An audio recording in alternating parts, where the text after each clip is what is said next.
மற்றவர்களால் பாராட்டப்பட்ட சீராட்டப்பட்ட ஒரு எழுத்துலக ஆளுமையை நாம் சரியாக புரிந்து கொண்டிருக்கிறோமா, சரியாக அவரை மேன்மைப்படுத்தி இருக்கிறோமா?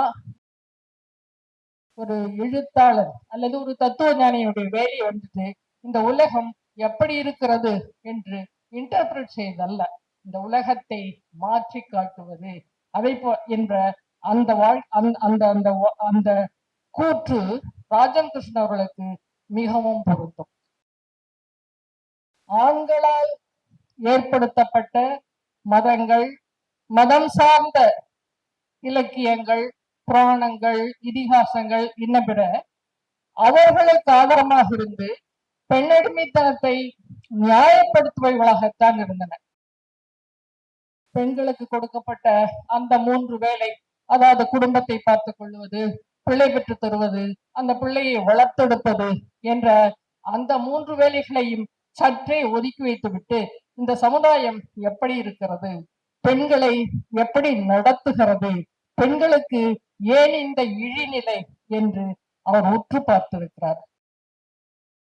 ராஜம் கிருஷ்ணன் தான் சென்ற இடங்களில் எல்லாம் அந்த மக்களை பார்த்து பழகி, சில இடங்களில் அவர்களோடு வாழ்ந்து அவருடைய வாழ்க்கையினுடைய கஷ்டங்களை, இன்ப துன்பங்களை, எதிர்பார்ப்புகளை, லட்சியங்களை அருமை தோழர்களை இங்கே எழுத்தாக்கி நம்முன் வைத்திருக்கிறார்கள். ராஜம் கிருஷ்ணன் அவருடைய இந்த வெற்றிகரமான வாழ்க்கைக்கு யார் காரணம் என்ற என்னுடைய தேடலுக்கு அங்கே பதில் கிடைத்தது. மேடையிலே வீற்றிருக்கின்ற ஆளுமைகளே, அரங்கத்தில் கூடியிருக்கின்ற ஆளுமைகளே, தோழமைகளே, உங்கள் அனைவருக்கும் என் பணிவன்பான வணக்கத்தை தெரிவித்துக் கொள்ளுகிறேன். இந்த நிகழ்ச்சி துவங்கும் முன் மரியாதைக்குரிய தோழர் பாலகிருஷ்ணன் அவர்கள் என்ன ஆண்களுக்கே இடம் இல்லை அப்படின்னு ஒரு ஆதங்கத்தோட வந்து முன்வரிசையில் உட்கார்ந்துக்கிட்டார். நான் சொன்னேன், ஒரு காலத்தில் பெண்டுகளுக்கு தனியிடம் உண்டு என்று ஒரு போர்டு வைத்து பெண்டுகளை கூட்டத்திற்கு வர செய்வதற்கான முயற்சிகள் எல்லாம் இந்த நாட்டில் நடந்திருக்கிறது. ஆனால் இந்த அரங்கில் கடலை போல் பெண்கள் கூடியிருப்பதை காணும் பொழுது எங்களுக்கு மகிழ்ச்சியாக இருக்கிறது. பெண்களை ஒதுக்கி வைத்த ஒரு சமுதாயத்தினுடைய பிரதிநிதிகளுக்கு வேண்டுமானால் இது வயிற்றெழுச்சலாக இருக்கலாம் என்று கூறிவிட்டு நான் இங்கே வந்திருக்கிறேன். அருமை தோழர்களே, இது அவசியம் வந்துட்டு ஆண்கள் கலந்து கொள்ள வேண்டிய ஒரு நிகழ்ச்சி தான். ஏனென்றால் சமுதாயத்தில் பெண்களுக்கு ஏற்படுகின்ற பெரும் துயர்களுக்கு காரணமாக இருப்பவர்கள் யார் என்றால் ஆண்களாகத்தான் இருக்கிறார்கள். இங்கிருக்கின்ற ஆண்களை நான் சொல்லவில்லை.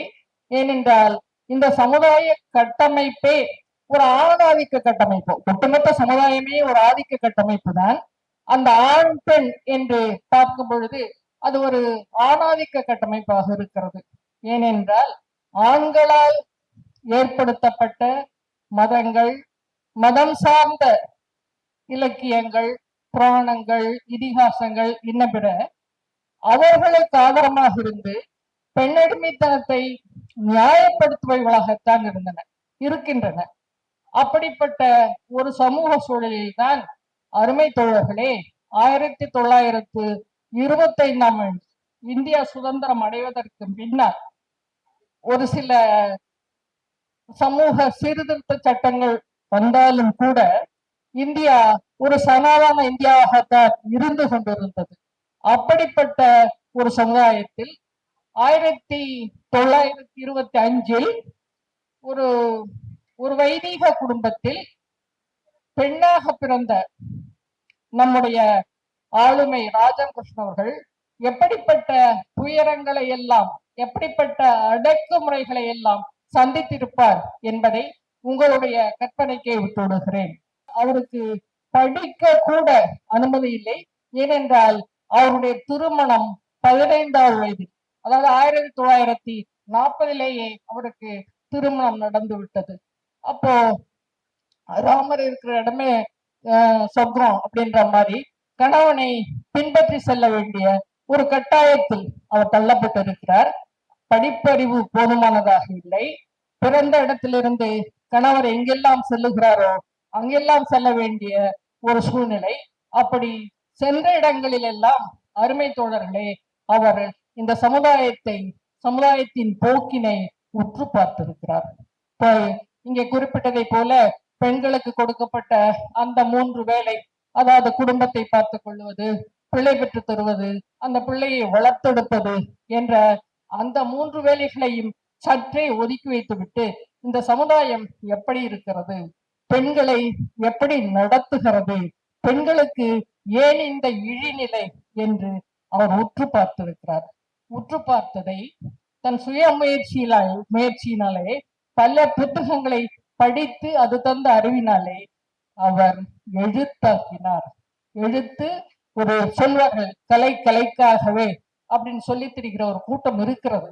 அப்படி சொல்லி திரிகிற கூட்டம் தான் இந்த மக்களை கெடுத்து கொண்டும் இருக்கிறது. அப்படியல்ல, கலை மக்களுக்காகவே. அது எந்த கலையாக இருந்தாலும் சரி, அது நாடக கலையாக இருந்தாலும் சரி, நம்ம மங்க உட்கார்ந்துருக்காங்க, அது நாடக கலையாக இருந்தாலும் சரி, வேறு சினிமாவாக இருந்தாலும் வேறு எந்த கலையாக இருந்தாலும் அந்த கலை என்பது கலைக்காக மட்டுமல்ல, அந்த கலை இந்த மக்களுக்கானது. இந்த மக்களை பண்படுத்துவதற்கான வழிமுறைகளை கூறுவது, இந்த மக்கள் எப்படி வாழ வேண்டும், இந்த மக்கள் எப்படி நடத்தப்பட வேண்டும் என்ற அந்த அந்த கான்செப்டை தருவது என்று இந்த ராஜம் கிருஷ்ணன் தான் சென்ற இடங்களில் எல்லாம் அந்த மக்களை பார்த்து பழகி சில இடங்களில் அவர்களோடு வாழ்ந்து அவருடைய வாழ்க்கையினுடைய கஷ்டங்களை, இன்ப துன்பங்களை, எதிர்பார்ப்புகளை, லட்சியங்களை அருமை தோழர்களை இங்கே எழுத்தாக்கி நம்முன் வைத்திருக்கிறார்கள். அவர் என்னென்ன எழுதியிருக்கிறார் என்பதைத்தான் அருமை தோழியர் இங்கே சுட சுட ஒரு புத்தகமாக கொடுத்திருக்கிறார். தயவு செய்து ஒவ்வொருவரும் அந்த புத்தகத்தை வாங்கி படியுங்கள், காசு கொடுத்து வாங்கி படியுங்கள். ஏனென்றால் ராஜம் கிருஷ்ணன் என்ற அந்த ஆளுமை எப்படி தன்னை தகவமைத்துக் கொண்டு இந்த சமுதாயத்திற்கு பயன்படுவதற்காக நல்ல கருத்துக்கள் அடங்கிய புத்தகங்களை கொடுத்திருக்கிறார் என்பதை நீங்கள் விளங்கிக் கொள்ளலாம். படிப்பறிவு இல்லை என்பது ஒரு தடங்கலாக ஆகாது.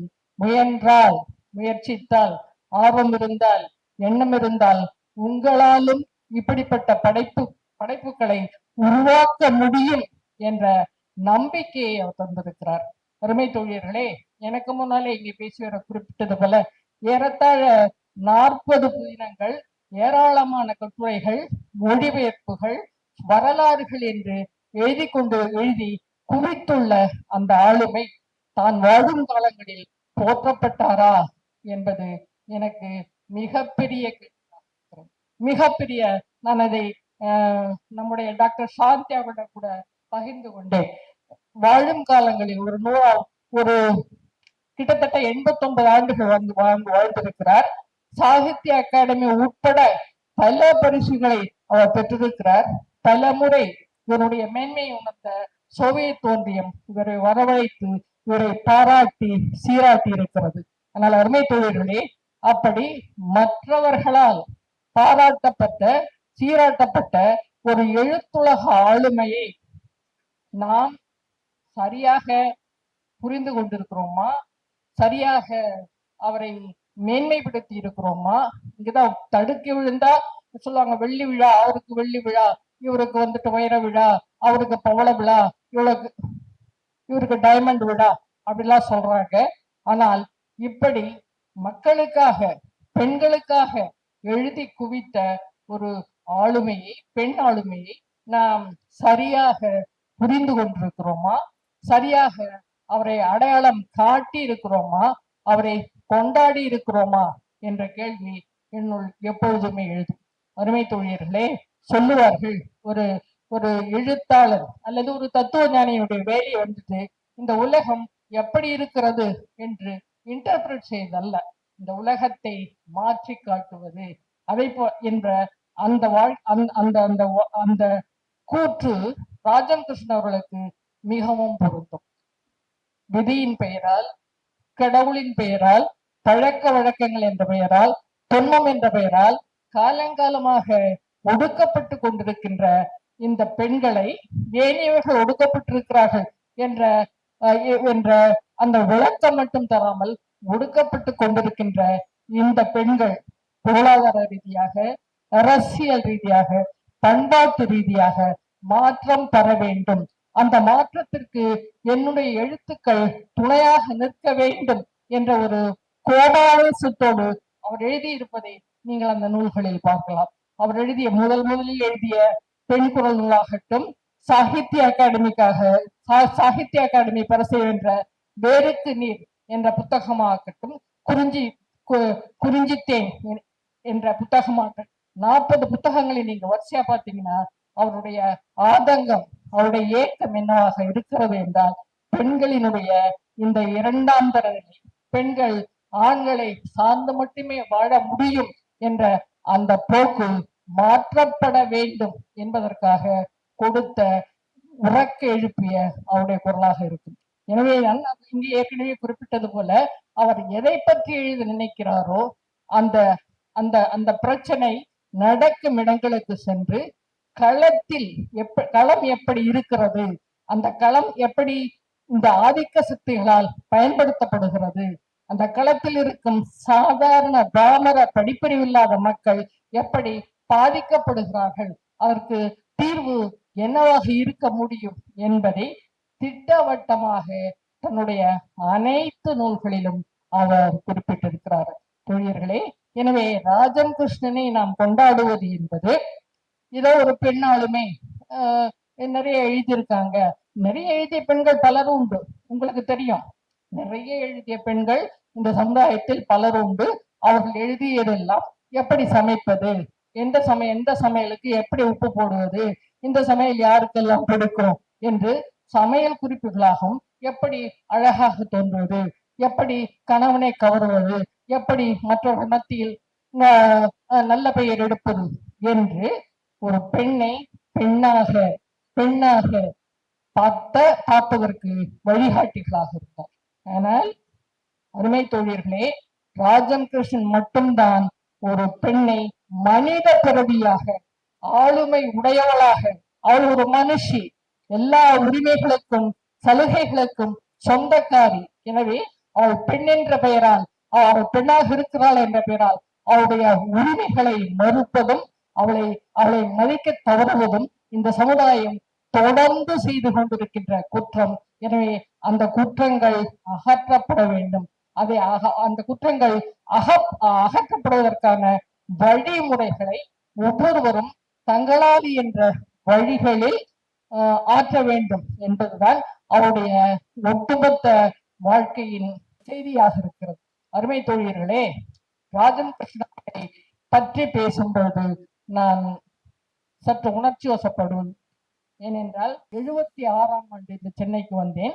அந்த சென்னைக்கு வந்த பின்னாலே அப்பொழுது ஒரு பிரச்சனை வந்தது. அந்த பிரச்சனையை தீர்ப்பதற்காக ஒரு சிலர் ஒன்று கூடி பெண்ணுரிமை இயக்கம் என்ற ஒரு அமைப்பை ஏற்படுத்தினோம். அந்த பெண்ணுரிமை இயக்கம் என்ற அமைப்பை நாங்கள் தொடங்கி செயல்பட்டு கொண்டிருக்கும் பொழுதுதான் நாங்கள் அந்த இயக்கம் சார்பாக ஒரு பத்திரிகையையும் தொடங்கினோம். பெண் விடுதலை இயக்கத்திற்காக பத்திரிகையா அல்லது பத்திரிகைக்காக இயக்கமா என்ற இரட்டை கேள்விகள் உண்டு. ஆக எங்களுடைய இயக்கத்தை விரிவுபடுத்துவதற்காகவும் செய்திகளை கொண்டு செல்வதற்காகவும் ஒரு பத்திரிகையை நாங்கள் தொடங்கினோம். அந்த பத்திரிகையில் எழுதுவதற்கு வெகுஜன எழுத்தாளர்கள் யாரையும் அணுகுவதற்கு எங்களுக்கு பயம். ஏனென்றால் வெகுஜன எழுத்தாளர்கள் என்று சொல்பவர்கள் கட்டாயமாக எங்களிடமிருந்து எதையாவது பணத்தை எதிர்பார்ப்பார்கள். எங்களால் அது கொடுக்க முடியாது என்றால் மக்களுக்காக, மக்கள் மத்தியில் வாழ்ந்து கொண்டிருந்த எழுதி கொண்டிருந்த 3 பேரை நாங்கள் அணுகினோம். அப்படி நாங்கள் அணுகிய 3 பேர், ஒன்று இன்குலாப், மற்றொன்று சமுத்திரம், மூன்றாவது ராஜம் கிருஷ்ணன் அவர்கள். ராஜம் கிருஷ்ணன் அவர்கள் எங்களுடைய பத்திரிகையில் எழுத வேண்டும், அது பரவ வேண்டும் என்பதற்காக பெண் விடுதலை என்ற பெயர் கொண்ட அந்த பத்திரிகை ஒரு 12 இதழ் தான் வந்தது. உங்களுக்கு தெரியுமே, நல்ல காரியங்கள்லாம் வந்து நீண்ட நாள் இருக்கு. பெண் விடுதலை என்ற பத்திரிகை ஒரு 12 இஷ்யூ தான் வந்தது. ஆனாலும் கூட அந்த 12 இஷ்யூக்கு, அந்த 12 மாத பத்திரிகைகளிலும் ராஜம் கிருஷ்ணனுடைய பங்களிப்பு இருந்தது. எனவே ராஜம் கிருஷ்ணன் அவளை பற்றி கொஞ்சம் அதிகமாக தெரிந்து கொள்வதற்கு எங்களுக்கு வாய்ப்பு கிடைத்தது.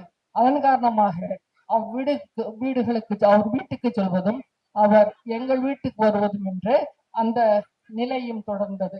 நான் கிழக்கு தாம்பரத்தில் இருக்கும் அவருடைய வீட்டிற்கு 2-3 முறை சென்றிருக்கிறேன். அங்கே அவருடைய கணவர் ஓய்வு பெற்று கணவரும் அங்கு இருந்தார். ராஜம் கிருஷ்ணன் அவருடைய இந்த வெற்றிகரமான வாழ்க்கைக்கு யார் காரணம் என்ற என்னுடைய தேடலுக்கு அங்கே பதில் கிடைத்தது கிருஷ்ணன் என்ற அந்த மாபெரும் மனிதர். சொல்வார்கள், சாதாரணமாக சொல்வார்கள், behind every successful man there's a woman என்று சொல்வார்கள். அங்கே நான் கண்டேன், behind a successful Rajam Krishnan there is a Krishnan, and that is how she is able to write so many good novels. ஏனென்றால் கிருஷ்ணன் ஒரு பொறியாளராக பணியாற்றுவார் என்று எண்ணுகிறேன். அந்த பொறியாளர் தான் எங்கெல்லாம் டிரான்ஸ்பர் ஆகி போறாரோ அங்கெல்லாம் ராஜம் கிருஷ்ணனை அழைத்து போவார். ராஜம் கிருஷ்ணன் களத்தில் நின்று அல்லது அருகில் இருக்க ஊர்களுக்கு சென்று அங்கிருக்கின்ற ஏழை எளிய பாட்டாளி மக்களுடைய நிலையை அறிந்து அந்த நிலையை தன்னுடைய புதினங்களில் அவர் எழுதியிருக்கிறார் என்று தெரியும் பொழுது, அருமை தோழர்களே, நான் உண்மையிலேயே அந்த மாமனிதனுக்கும் என்னுடைய நன்றியை தெரிவித்து விட்டு வந்தேன். ராஜம் கிருஷ்ணருடைய தொடர்பு என்பது எனக்கு கிடைத்த, இந்த மொழியில் சொல்ல வேண்டும் என்றால், ஒரு வரப்பிரசாதம். அவருடைய வீட்டுக்கு செல்லும் பொழுது ஒரு 7 கடிகாரங்கள் அங்கே நின்று கொண்டிருந்தாங்க. நான் சொன்னேன், என்னத்துக்கு மேடம் இவ்வளவு கடிகாரங்களை வாங்கி வச்சுக்கிறீங்க? அந்த ஹால்ல எல்லாம் நின்று இருக்கீங்க. இல்லைங்க, நான் வாங்கல, இது வந்துட்டு நான் ரஷ்யாவுக்கு போனப்போ கொடுத்தது, இது அங்க போக போகுது. இப்படி இந்த 3 முறை ரஷ்யாவுக்கு சென்றிருக்கிற தமிழ் இலக்கிய உலகில் என்னென்ன அவார்ட்ஸ் இருக்குதோ அத்தனை அவார்ட்ஸையும் அவர் வாங்கி இருக்கிறார். அது என்னை புல்லரிக்கை செய்தது. அந்த என்னென்ன அவார்ட்ஸ் அவர் வாங்கியிருக்காருன்னு எனக்கு பட்டியலிட்டு கூறியது, அருமை தோழர்களே, அவருடைய வாழ்வினையர் கிருஷ்ணன் அவர்கள். ஆக தன்னுடைய மனைவியினுடைய முன்னேற்றத்தில், புகழில் எவ்வளவு ஆர்வம் கொண்டவராக, எவ்வளவு பெருமிதம் கொண்டவராக, எவ்வளவு மகிழ்ச்சி அடைந்தவராக அந்த மனிதர் இருந்திருக்கிறார் என்று அறியும் பொழுது, ராஜம் கிருஷ்ணன் ரைட் பர்சன் அல்ல, அவங்க சூஸ் பண்ணதில்ல, அவங்க அரேஞ்ச் மேனேஜர் என்று எனக்குப்பட்டது. இப்படி பல 1981 வாக்கில் அறிமுகமாகி கிட்டத்தட்ட ஒரு 7 ஆண்டுகள் எங்களுடைய நட்பு நெருங்கிய நட்பாக இருந்தது. அவர் வீட்டில் பல முறை நான் சாப்பிட்டு இருக்கிறேன். ஒரு நல்ல ஜீவா மாதிரி ஒரு நல்ல சமையல்காரர், அவங்க ரொம்ப நல்லா சமைப்பாங்க. அதே மாதிரி எங்கள் வீட்டிற்கும் அவர் வந்திருக்கிறார். ஒரு 1979 என்று நினைக்கிறேன், எனக்கு டேட் சரியா, இது வருஷம் சரியா ஞாபகம் இல்லை. அவருடைய புத்தகங்களை தமிழ்நாடு அரசு நாட்டுடைமையாக்கி 3 லட்சம் ரூபாய் கொடுத்தது. அருமை தோழர்களே 3 லட்சம் ரூபாயை வாங்கிய கையில் வைத்திருந்த அந்த ஆளுமை, மற்றவர்களை நம்பி தன்னுடைய வங்கி கணக்கை இயக்கும் அந்த பொறுப்பை கொடுத்ததினால் கடைசி காலத்தில் அவர் வறுமை நிலைக்கு தள்ளப்பட்டார். இங்க இருக்கின்ற நம்முடைய பாரதி அவர்களுக்கு என்னை விட அந்த நிலை மிக நன்றாக தெரியும். ஆதரிப்பார் யாருமின்றி விஸ்ராந்தி என்று சென்னையினுடைய கிழக்கு கடற்கரை சாலை இருக்கிறது அல்லவா, விஸ்ராந்தி என்ற ஒரு ஆசிரமம், பெண்களுக்கான, பெண் முதியவர்களுக்கான ஒரு ஆசிரமம் போன்ற அமைப்பு இருக்கிறது. அங்கே அவர் இருந்தார். நான் ஒரு முறை அங்கே கொண்டு சேர்த்தது எனக்கு ஞாபகம் சரியாக இருக்கும் என்றால், நம்முடைய பாரதியும் ஐடி திலகவதி இல்லையா, கரெக்டா, நம்முடைய பாரதியும் திலகவதி அவர்களும் தான் அங்கே அவர்களை கொண்டு சேர்த்தார்கள். நான் எங்க வீட்டுக்கும் அந்த விஸ்ராந்தி என்ற அந்த இல்லத்துக்கோ கொஞ்சம் பக்கம். நான் அவர்களை சென்று பார்க்கும் பொழுது அவர் சொல்வார், சரஸ்வதி, எனக்கு இங்க இருக்கவே பிடிக்கவில்லை. நான் சொன்னேன், வசதியாகத்தான் இருக்கிறது, ஏன் இருக்க பிடிக்கவில்லை என்றால், என்னிடம் பார்த்தாலும் பூஜை புனஸ்காரம் பக்தி பஜனை இப்படியே இருக்கு. எனக்கு இந்த லைஃப், இந்த ஸ்டைல் ஆஃப் லைஃப் நான் பழக்கமானது ஒண்ணல்ல, இதுல நம்பிக்கையும் எனக்கு இல்லை என்று தான் கொண்ட நம்பிக்கைகளுக்காக, தன் நம்பிய அந்த தத்துவங்களுக்காக அந்த விஸ்ராந்தி என்ற அந்த இடத்தை விட்டுவிட்டு இறுதி காலத்தில் ராமச்சந்திரா மெடிக்கல் காலேஜில் அவர் இருந்தார் என்று நான் இருந்தார். அப்பொழுதும் நான் சென்று அவரை பார்த்திருக்கிறேன். அப்பொழுது என் கண்ணில் நீர் வழித்தது.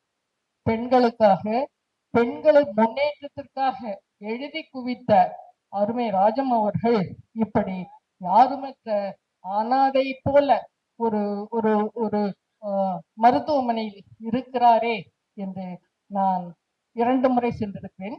நான் கண்ணீர் ஊகுத்தேன்.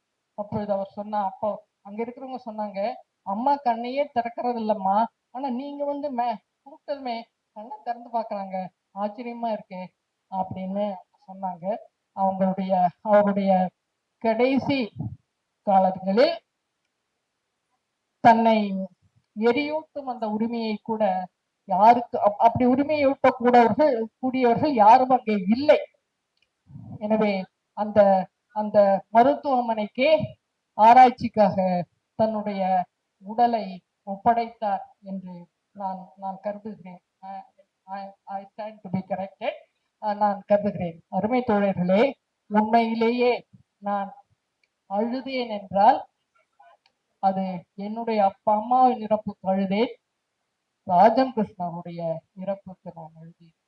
எப்படிப்பட்ட ஒரு ஆளுமையை நாம் எப்படி நடத்தி இருக்கிறோம், எப்படி மேம்படுத்தி இருக்கிறோம் என்ற அந்த எண்ணம் என்னுடைய உள்ளத்தில் இன்று வரை ஓடிக்கொண்டே இருக்கிறது. அது ஒரு குற்ற உணர்வாகவே எனக்குள் இருக்கிறது. இந்த குற்ற உணர்வை தமிழ்கூறும் நல்லுலகத்தில் இருக்கின்ற